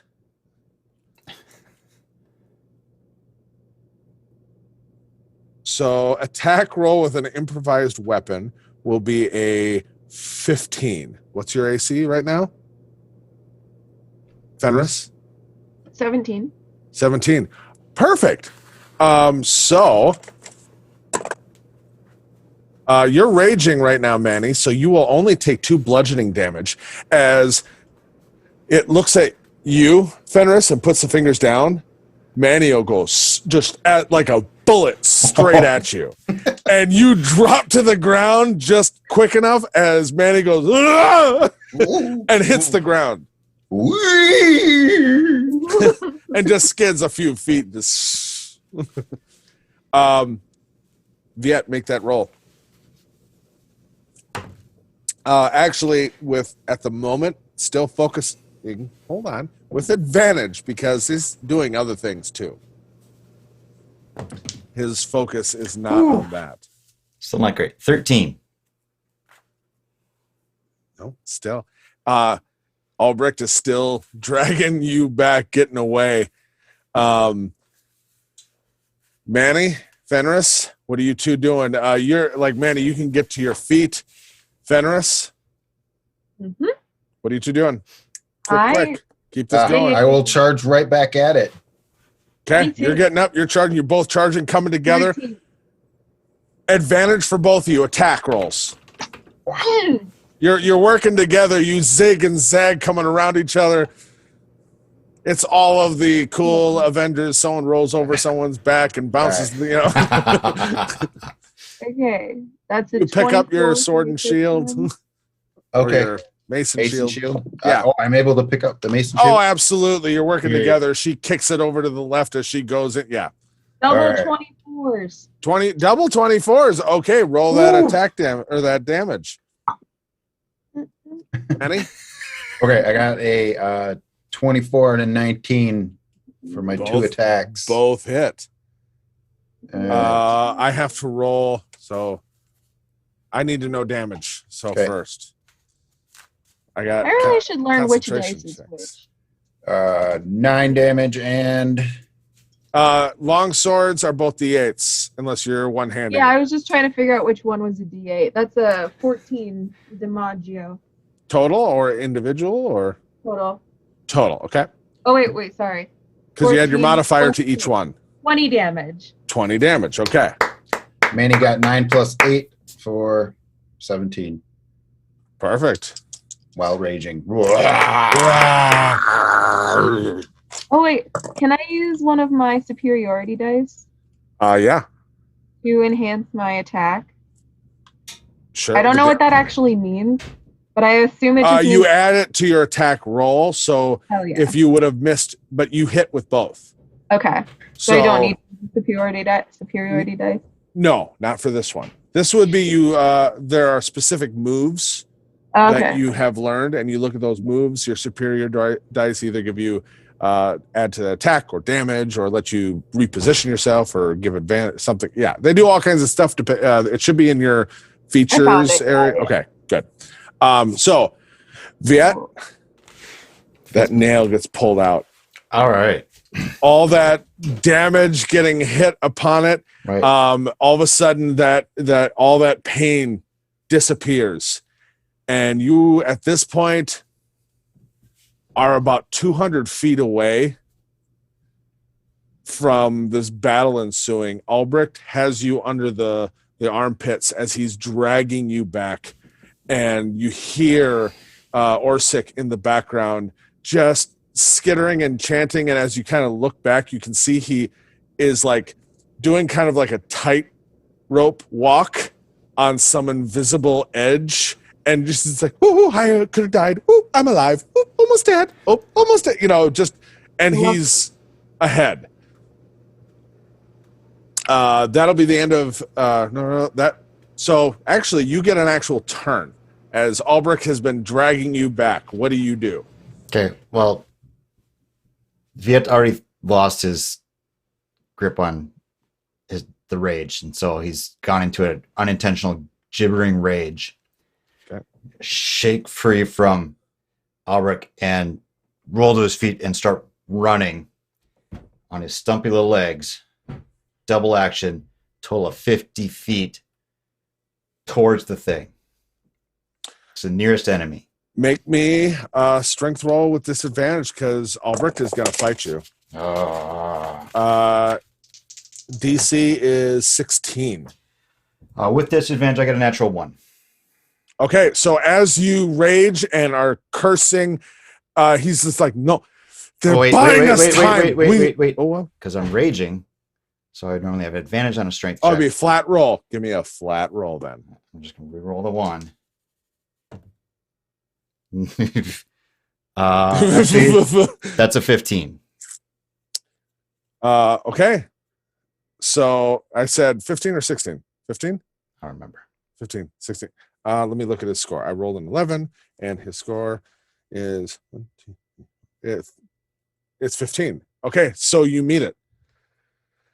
So yeah, you break free and start running, and he's yelling. He's like, "You idiot!" He's like, "They're buying us time. We have to go." Orsic. And He's in a gibbering rage. You're 50 feet away. Can my movement, since I'm intending to attack, can I keep my rage up beyond this round and just because I'm attacking? For this round, because you fought him I'm just really off, slow to yes. get there. Yep. For this round, absolutely. Manny, Fenris, you're in the heat of it. It gets a turn before you get a turn. I forgot once again. Okay. What are you two doing? Because I already know what it's doing. It makes a gesture. What's up? Okay. Oh wait, you can go ahead. I have a plan. Okay. Oh, perfect. That's easy. So it just looks at both of you and just not saying a word, but you hear those whispers in your head. Bruh. I go. So Manny takes 2 swings. That goatee is doing something to you. Just to let it know. 2 swings. What are you rolling? A 13 and a 19. Okay, perfect. Both hit? No. No. Okay. Fenris, what are you doing? All right. And I'll describe in a second. Yes. So I'm gonna do a goading attack. Yeah, absolutely. So when I hit with a weapon attack, I can expend 1 superiority die to add to the total damage, and the Super. target must make a wisdom saving throw. On a failure, the target has disadvantage on all attack rolls against targets other than you until the end of your next turn. Is that with a hit? It triggers that? Okay, super. Make those rolls so you don't have to spend the superiority dice until after you actually hit. You don't have to call it ahead of time. It's kind of like paladins with their divine smites. You can call it after the hit. Double 20s, double dirty 20s. That is awesome. Both of you swing and just see this invisible field go boom, boom, as it passed in front of you. And there's a wall of force now in front and between you and this creature. And you just see this as the cilia move across as it opens almost like in a weird smile. You coward. Let me see if I get my recharge back. I do. All right. As you're charging forward, I need Manny and Fenris to make a quick intelligence saving throw, please. Oh, that's not my strong suit. 19. Very good. 5. Not so good. So, heavier roll. Heavier roll. Fenris, you'll take 28 psychic damage. Tasty. Love it. So And you are good. stunned. And you are stunned. Of course I am, yeah. Manny, you'll only take the damage. 28. 28 psychic damage. 28. I rolled hard. Yeah, it was nearly max. How we doing? We're okay. I'm fine. I know Manny has a few. 32. I mean, 32. I'm doing good. I'm fine. Good I'm day. good enough. I'm smart enough. Veit, you're running forward. Make me a wisdom saving throw real quick. I know we have a whole other thing, but for right now, we're just gonna keep speeding along. 21. 21. As you're running at the beginning of your turn, you still have your rage, you still have all that, but you actually do. And as you see them just starting to swing and hit this wall in front of them, and all of a sudden you see this invisible field just expand, and Fenris drops to the ground, clutching her head again. Manny clutches his head, but he stays like on one knee and comes back up. And you hear he's like, we can't save all of them. They are buying us time. Think of Orsic.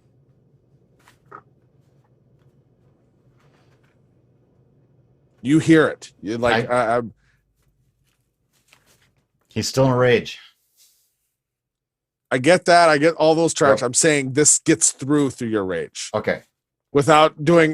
Get it more Okay. into the detailed Okay. stuff later. Right now, All right. we're time We're saying pushing. it's getting through the rage. Got it. Okay. Yeah. All right. He will pull up and turn and run back to the cousins. So you come running back. Manny, Fenris, Stumpy You little two- legs. keep this going. Due to the time, we're not sure how this ends. As Veit, Albrecht, and Orsic make their way as Manny the Minotaur and Fenris Battleblood bought them time. I know, but we're already getting close to 9. And there's still things I have to cover for this. Fine. I would love hey, this is a what if episode where we can fully draw this out. I died here. So I think you lived. it's possible. You guys aren't doing bad. It's taken some damage. It also still has very deep pockets of things it can do to you. And it doesn't want to kill you. How about that as well? Ew. Ew. I want to kill it. Yeah, Right. right. You want Ants it to feel that kill way you. about kids on anthills, but they don't feel the same way. All right. So days go by. Unknown amount of hours, days, because it's dark. It's caverns. You're barely keeping it together on sanity, guilt, a lot of mixed feelings. But you eventually make your way to the surface. In those days and time going forward, Veit every now and then still keeps hearing a voice in his head. He hears Quincy's voice. Veit, keep moving. Move. You can do this. I'm waiting. Find me. Eventually, you get to the surface. And as you are the first night camping, still getting bearings on a sky and stars and a campfire in the woods and hearing birds and just, it doesn't feel real. Even before you're fully allowed to let it sink in, Albrecht, who's managed to keep a lot more of, just through stubbornness, a lot more of his wits and sanity. We have to take Orsic home. He's no good to anyone like this. What's left of the family can take care of him. We can heal together.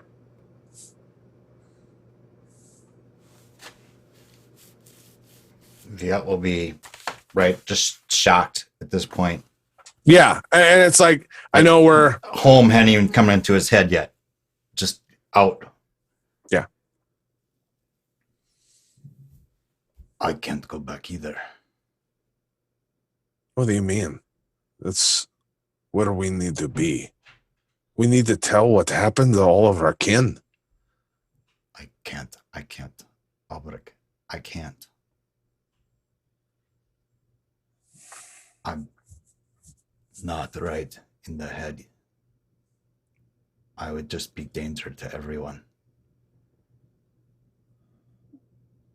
I can't go back. Not yet. Will you promise me you will? One day.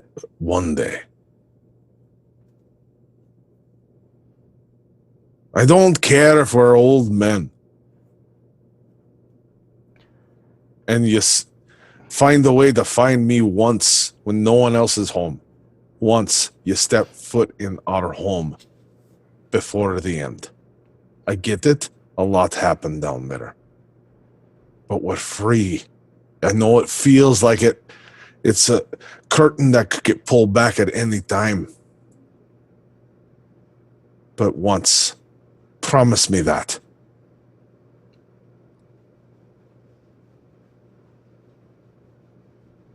Just be shaking his head.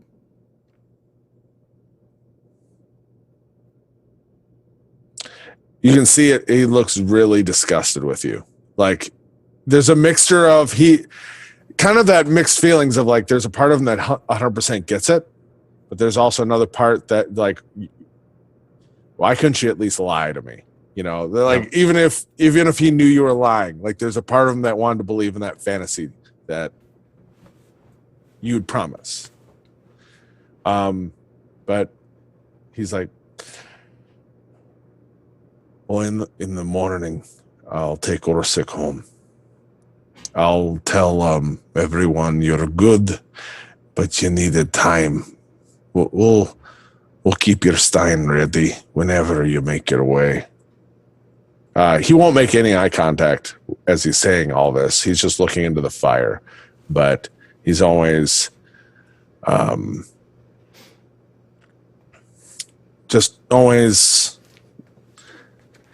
he just no eye contact and just he's hopeful even if he knows the truth. He just sorry, I was also distracted. I was reading a message which was very sweet. We'll get to that. Don't worry, I love it.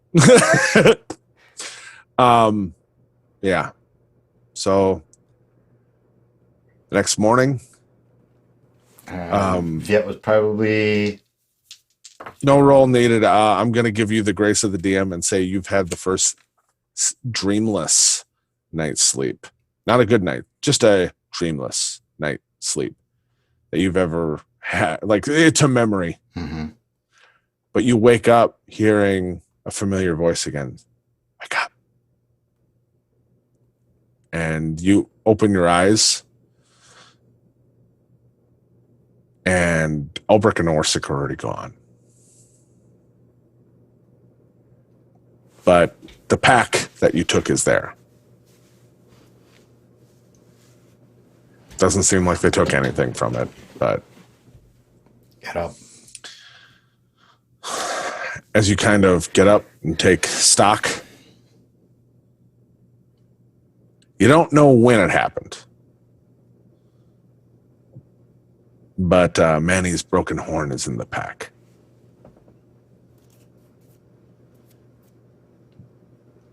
Did those maybe the real? So you make your way. As you're heading through the forest for hours, camp, keep moving. You eventually find your way to a road. You kind of because it half doesn't matter. Pick a direction. Just away from home. Yep. Eventually you, on this road,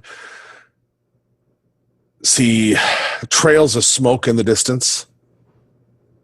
it's along your path, it looks like. And as you do, you see the burnt ruins from the sign at the edge of the property, the farmhouse. Looks like some kind of farm or something that burnt to the ground probably within the last couple days. And you see there looks to be a small, like, what are they called? Not travois, kind of travois. It's in Chinatown where you hop on and they'll Mini cart. mini cart where they have a name. Rickshaw cart. Thank you, rickshaw cart. A very small version of like a rickshaw cart that is up there, and there is a figure that looks like they are poking around the fire. At this point, it's probably pushing on evening. Are you interested in checking that out? Yeah, Veit will totally. Yep. And it's getting to that point. Look for camp anyway. Yep. As you approach, you even see there is this setup of, it looks like someone might have even taken some of the burning embers and started to make a little campfire. There's a pack and that little rickshaw. There is a figure that is amongst kind of the skeletal ruins of this large farmhouse that is burnt to the ground. You look around and you can actually see off to the side there is what looks to be some fresh graves that have been dug, and like little headstones that have been laid by someone. Veit will kind of raise his voice a little. Be not alarmed. You'll see an elderly woman. Definitely very quick. You can tell that, like, kind of one of those women where it's like when you look at classic, they have that classic look of like, man, when you were in your 20s and 30s, you were a knockout. Because even as like a 60 or 70-year-old lady, you're a good-looking 60 or 70-year-old lady, but you definitely look like you're older. That kind of jawline, and an albino tiefling. She has this kind of whitish, going into the tips, almost pink hair, and she has, from her horns that are curled forward, all these little trinkets that are hanging. She has really kind of that super colorful kind of traveling gypsy eclectic look to her. And she's kind of kneeling down and poking through the fire, and she kind of looks over in your direction. She's like, I am never alarmed. Who goes there? My mother was naming me Veit. Veit. I've never known a Veit, but I feel your name has a lot of bedrock behind it. Though seems a little cracked if I smell the air right.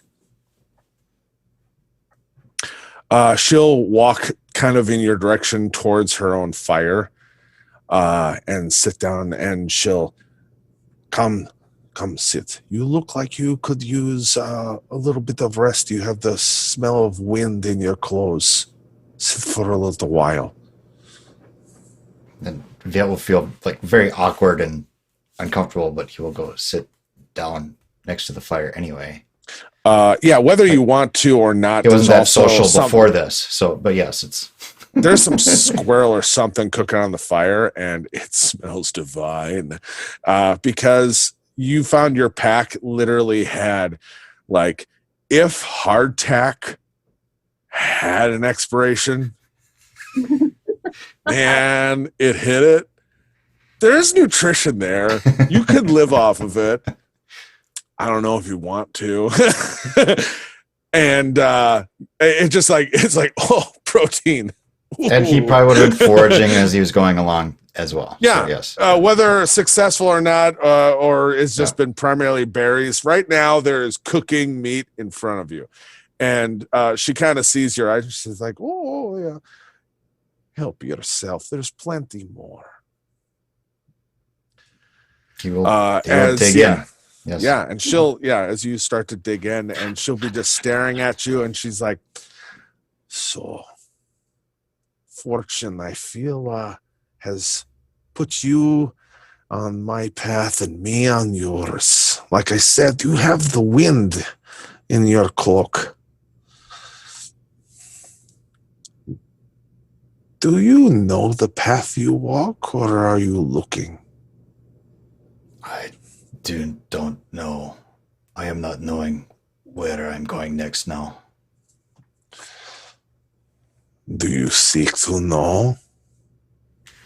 And Veit will just kind of shrug. Intrigued, but Yeah. So, Chris, roll me a d6. She's going to pull out a bundle of leather and unwrap it, and you're going to see these beautifully ornate, like all of her, nothing looks new on any of her. It looks well worn, everything. But these oversized cards have this gold leaf overlay on the back of them, and she looks at you and, what did you roll? 4. A 4. Yeah, tarot cards. She sets down the cards, starts to shuffle, starts to cut the deck, mix them back and forth, and she's like, it always starts with the past. And she holds the cards out in front of you. Draw 4 cards. Cool. So you 1, 2, 3, 4 at random pick. Scroll down and wipe Yeah. my hands on my ruined clothing on the grass. Yeah, no grease on my cards. First card you pluck and lay down in front of you. Or you lay all of them down and she one by one. But the first one she pulls shows a man tied and bound alone in a room with a devil on his shoulder with a whip. The prisoner. You have been locked away for some time and tormented. Physically? Mentally. And she kind of, you see her eye drift towards your wrists. Yeah, we'll be Where rubbing the scars from... She reaches forward and grabs another card. And you see a circular wheel, like a water wheel, with a river flowing through it. Oh, the wheel of fortune. The actions of others have set things in motion for you. Things that you did not do, but have allowed you to move on your path. She grabs the next card and flips it, and you see a hooded skeleton riding on a pale horse. And you see she looks a little, not happy, The death card. Death has followed your path for some time. Whether in your wake or traveling with you as a companion. She draws your last card. You see a tower of obsidian towering up into the sky on fire. The tower, a fortress in ruin, needing to be escaped from, needing to be sealed away and maybe forgotten. Roll me a d4 quick. She starts to reshuffle the cards. Now for the present. She fans them out. Draw 3 cards. You draw your cards and place them down. Okay. She flips the first one. You see a man standing with a lantern and a walking stick. The hermit. You seem to be alone and shall be for some time as you search for your path. And she kind of nods to herself. Here, child. She hands you, from the looks of it, kind of pulls it off of one of her horns. It looks like an old brass needle, probably from a compass. Keep it with you. You should always be able to find the correct path if it's near you. She grabs your next card. A tired figure rides on an exhausted-looking donkey. Head down, slouched. The traveler. You have far to go before you find your true path. She grabs your last card. You see a shadow of a figure silhouetted on the horizon on a dark path. The shadow, a hidden one, still follows your back trail. Familiar, but from long ago, and they have not left you even now. She looks a little unnerved again and pulls her bag and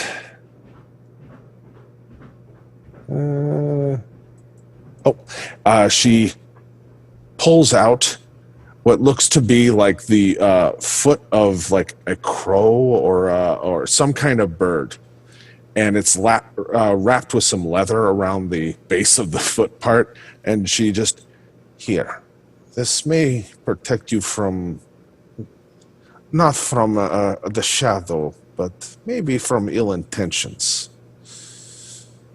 And maybe it'll help unveil it. Then she takes the cards again, starts to shuffle. Roll me one. Nope, not for this one. This one's set for the fact of it's the future and the three prophets. And she kind of, as she goes, she's like, the future is always in threes. Threes are always important. Draw 3 cards. And you reach forward and grab 3 cards. She slowly pulls the first card, or flips the first card. And it is a woman wrapped in rose vines, pointing into the far distance. Oh, the Lady of Vines.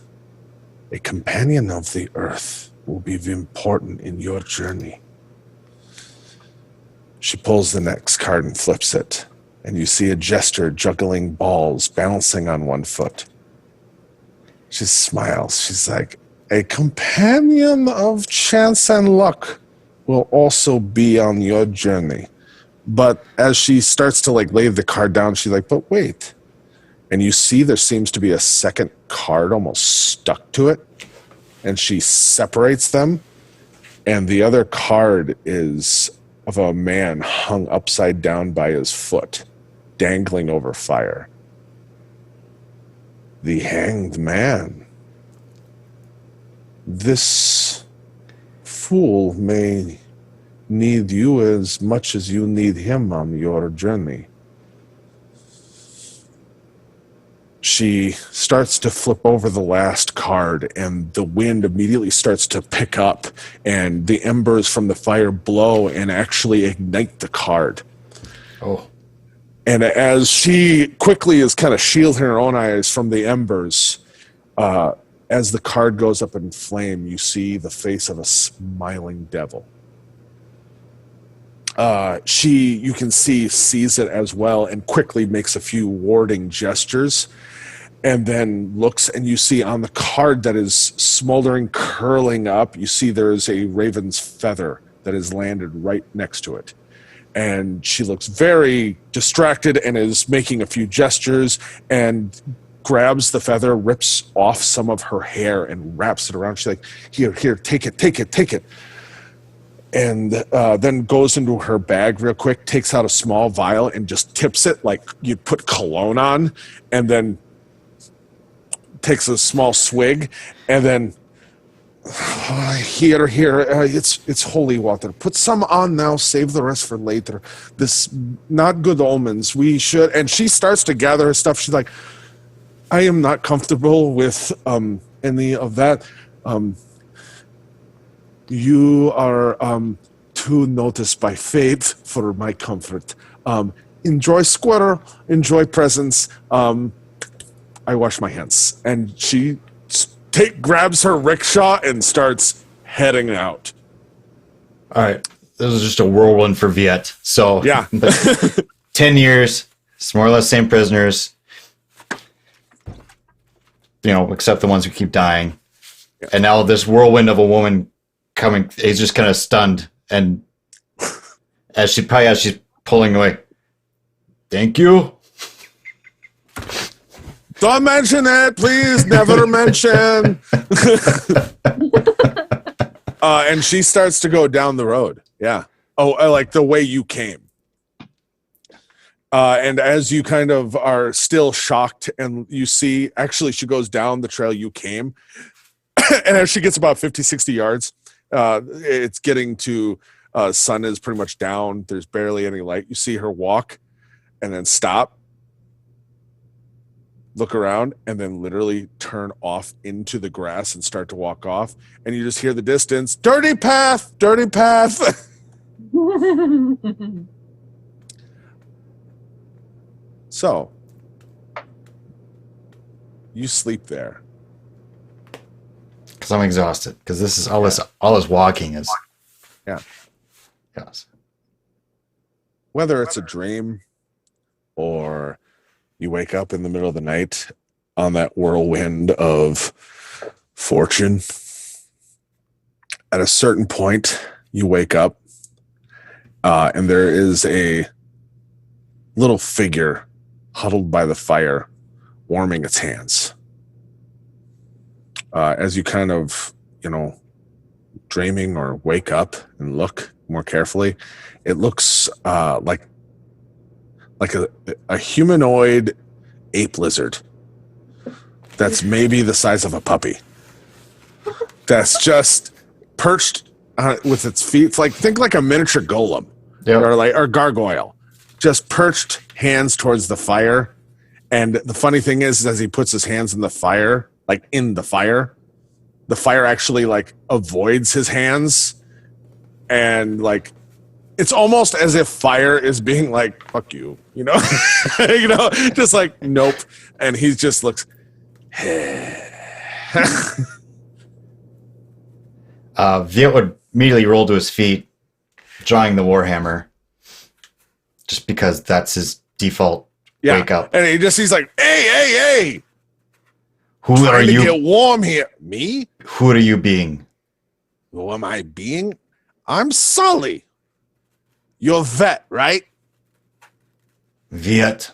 My mother named me Veit, yes? Veit, sorry, a little of the accent.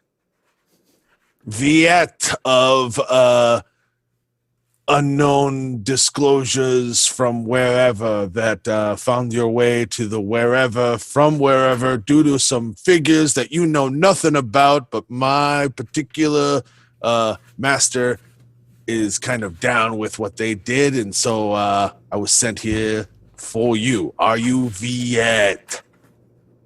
I am. My mother named me Veit. I am being Veit. Great. Let's I stop am talking not about in mothers. same place as understanding. Am I not speaking common here? What? Do you not understand the words that are coming out of my mouth? I know. He just looks up and just, oh, Jesus. All right.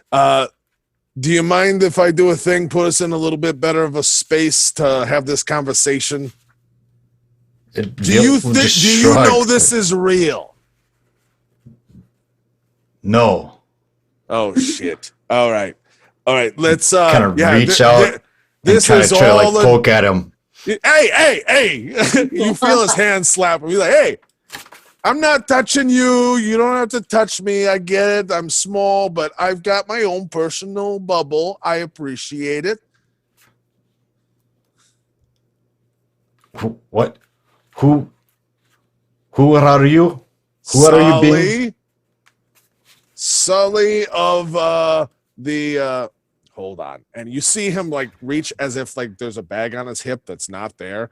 And then he's like, oh, where is that? Oh, and almost as he's gesturing like he's pulling it out of his butt, you see him pull out and hold out a scroll, and he's like, Sully, here the subject of the following persona gratis of the super flame of Terrafin's light within the realm of Dragonlock and all their subsidiaries there with under. Veit's eyes are just glazing I'm over. summoning you. Okay, You are summoning me. Yes. I am yes, understand. Summoning, yes, understand. Okay, yes. good. Yes. We're talking the same language here. All right, I got a very simple contract here. It is simple, down to the point. No one's taking advantage of anybody. I just need you to accept the terms and policies within this risk-free trial, but I need to get you back to Dragonlock because my boss has got a plan for you, a mission, risk-free. Like I said, you don't like it, you walk away. No harm, no foul, no ill intentions. But you're the guy that I was sent here to get, and I really don't care how. You're either coming with me, I'm dragging you, or we are going to go on that horse over there and have a fun little adventure all the way to Dragonlock. How do you feel about this, my friend? We go to Dragonlock, yes. Yes? Yes, Yes. we go to Dragonlock. That'll be great. You Yes. and me. You talk much like one of my friends, Quincy. Very fast. Yeah. Hey, Yes. Quincy and I, best buds. He's part of the reason I come get you, man. Really? Yeah. Yes, let us go. Totally, Let us go then. totally. Let us go. Good, good. And he'll get Yeah, up you and me. he'll pick up his shield and he'll pick up his bag and make sure Yeah, he's got he'll the snap his horn and- finger and there's a chariot sitting there, like think a pumpkin, but it's a black pumpkin All right, that's with gonna like throw a Veit fiery off horse, again and he's now. like, "Let's go." No, come on, I can do. Okay, all right, hold on. Hibbity bibbity. It starts to look a little bit prettier, like a normal chariot and horse, like a normal carriage. And he's like, eh. I can even look Yes. human if you need me to. No, Dragonlock, Quincy sent me. we go Quincy, yes. Quincy. Yes, yes, Yeah, yes. this will be great. This can't possibly go wrong. And he'll open the door for you, like he's holding it like way up here. He's like, "Yep, Quincy's waiting." We'll get back, get into the climb in with, he's got his hammer and his shield on, climb into it. Yeah. As you get in, just clear the door, slam. All right, smacks the back. Dragonlock, get him there, boys. And that is where we're going to end tonight's episode. We've been kidnapped. No, willing. Dwarf now. Very willing. The bicycle was in the back of the van. He wanted in. Thank you, everybody, for joining us. Next week, we will be back, and we will be focusing on Maven's past. So please have a great week. I'm Scott. I'm Killian. I'm Mick. Chris, thanks everybody. Have a great week. We'll see you Happy next Thanksgiving. Friday at 7 p.m. Great to see you. Stay safe and well. Please.